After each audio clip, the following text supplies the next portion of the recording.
Hello everyone! Welcome back again to my YouTube channel, and for today's video, ayan, may panibagong loan application na naman po tayo na pag-uusapan, and this time, may nakita na naman po ako na bagong loan application. So don't worry guys, kasi itong loan application na to is no need na po ng payslip, no need na po ng other documents, hindi nyo na kailangan magpasa ng proof of billing. Just one valid ID lang is pwede ka pong makautang dito. At ito guys is nagpapaloan po ng up to 65,000 pesos. Maximum loan amount po yun. Kaya, wag tayong mag-expect kaagad na 65,000 kaagad yung marireceive natin. So, dito guys, aalamin natin kung magkano ba ang pwedeng ipautang sa atin itong bagong loan application na to, na ang pangalan nga po is Cashmoo. Yes, double O po yun. At ito nga, mabilis cash loan under ng 3-star access Resource Lending Corporation. So, as of now, guys, bagong-bagong loan application to kasi may 3 ratings pa lang siya. At may 5.0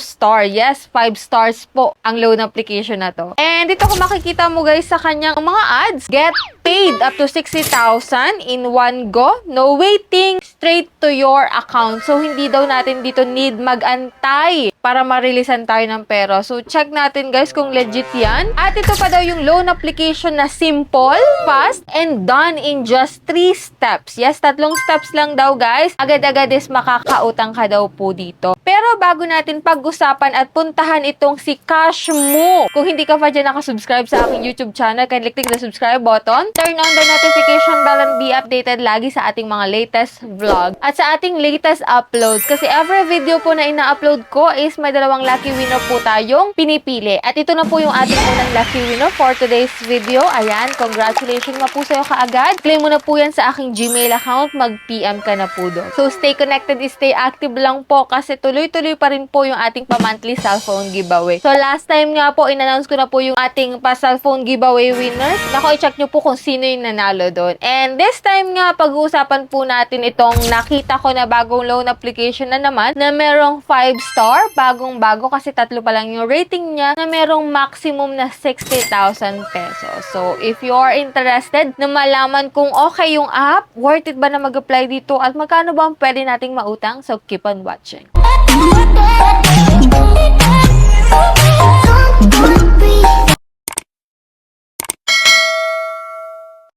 So, disclaimer na guys, hindi po tayo agent at promoter ng loan application na to. So, dito guys, sharing lang po ito ng experience ko sa pag-apply ko dito kay Cashmoo. Syempre din, inaalam natin kung magkano ba ang pwede nating mautang bilang first timer para sa huli, hindi na tayo magsisi at alam natin yung mga inuutangan natin kung okay ba talaga silang utangan guys. Ito pong si Cashmoo ay available lamang po sa App Store. As of now, wala pa po siya sa Google Play Store. At yan nga, sabi ko nga kanina, ito po ay may maximum loan amount na 60,000 pesos. At nung aking dinownload siya, ito, syempre maglalagin tayo using our active mobile number kasi magsisend po doon ng OTP code. So, click natin yung login dito. And after nun guys, nakalagay naman dito guys is 50,000 na. So, sa ads nilagay 60,000 po yung max. Pero nung nag-register tayo using our active mobile number, naging 50,000 po siya, no? And ito po sa eKYC, mga recommended ID type po is driving license, PRC, SSS, passport, postal ID, and UMID. Kung wala ka naman po nun, may other option naman po sila like TIN, voter ID, national ID, pag-ibig, and health card. And then after nun guys, picturean mo lang po yung ID mo, mag-facial recognition ka lang din, and then mag-i-start ka na pong mag-fill up dito ng mga basic information mo. So, una dyan is identity information. So, lalagay mo lang yung mga basic info mo about yourself. And then po is work information if ever na ikaw po ay nagtatrabaho or employed. Dito naman guys, kapag hindi ka naman po employed, pwede rin naman po, no? May option naman sila dito guys. And dito guys, emergency contacts, need po nila ay 5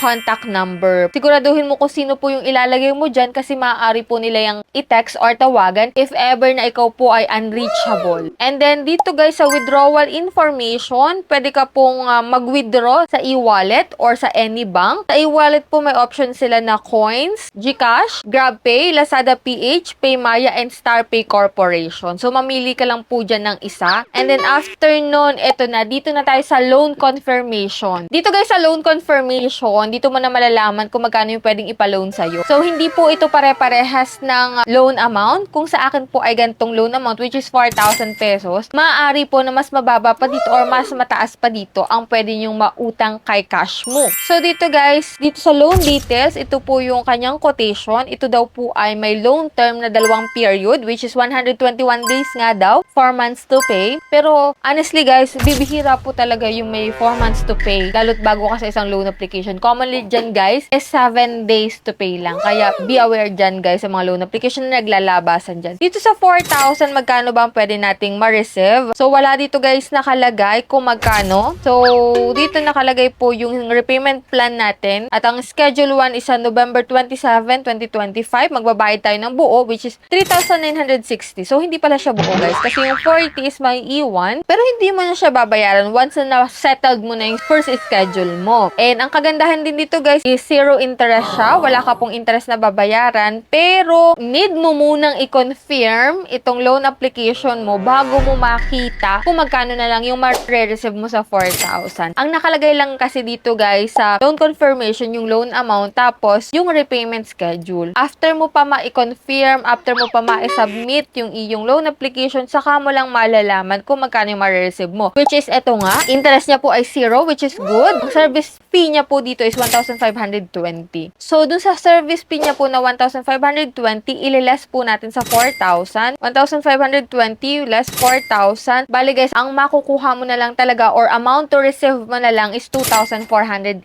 pesos. Wala din pong nakalagay dito kung legit yung repayment period niya na 121 days. Pero dun sa repayment period niya, which is yung first schedule mo, dun pa lang malalaman mo guys na 7 days to pay lang siya. Kasi ngayon po is November 21. So, magbabayad ko po is November 27. So, pumapatak nga lang guys na halos 6 days to pay lang siya. Kasi counted na yung araw na to na pinag-apply mo ngayon. So, counted na doon sa 7 days to pay. So, nasa sa inyo na guys yung decision kung tutuloy pa rin ba kayo mag-apply dito kay Cashmo. So, sa akin naman guys, tinuloy ko naman siya. So, kinonfirm ko naman siya. So, being reviewed yung aking application and after a while, nung binalkan ko po siya, is audit failed na siya. So, na-reject po tayo dito kay Cashmo. So, hindi rin ibig sabihin na porket na-reject po ako, is auto-reject na itong loan application na to. Oh, malamang sa malamang, may maa-approve talaga dyan if ever na may good credit standing kayo. So, for me, may bad credit standing ako. So, siguro naka-affect din po yun. Anyway, ito nga, audit failed tayo. Hindi po tayo na-approve. Kung may katanungan pa kayo dito kay Cashmo, kung may gusto kayong idagdag, i-comment nyo lang po dyan sa comment section. And that's it. Yan lang yung vlog natin dito, guys, sa bagong loan application na to. And hoping ako, guys, na nagkaroon kayo ng idea and dito makakapag-decide ka kung i-install mo yung application at kung mag-a-apply ka pa rin dito, guys. So, nasa inyo na, guys, yung decision. Wala na sa akin. And this time, guys, bago tayo magtapos, i-announce ko po muna yung aking second lucky winner for today's video. Ayan. Congratulations po sa'yo kagad. Mag-PM ka na po sa aking Gmail account para ma-claim mo po yung prizes mo. Yan. So, stay connected, stay active lang for those na hindi pa dyan nananalo. So, yan guys. Pag hindi ka pa po nakasubscribe,